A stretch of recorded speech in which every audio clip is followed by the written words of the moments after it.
En ek sal sê wat ek dink ons spesiaal maak is vriendelik, skoon, netjies. Ons gaan dit ons pad uit vir ons kliënte. Dis soos ek sê vir die locals, die mense wat takeaways kom kry, die mense vir wie ons funksies doen. Ons is lief vir catering. Ons gaan doen baie keer kosse wat ons voorberei vir verjaarsdae of troues. En ons gaan, ek probeer maar in die omliggende area te bly.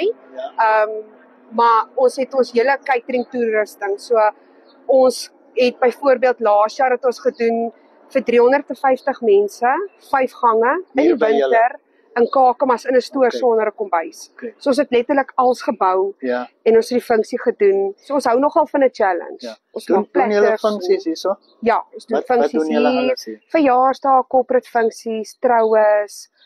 En dan gaan ons ook na ander venues toe en ons gaan doen catering daar. Ons het 'n lekker sterk span en al die equipment so.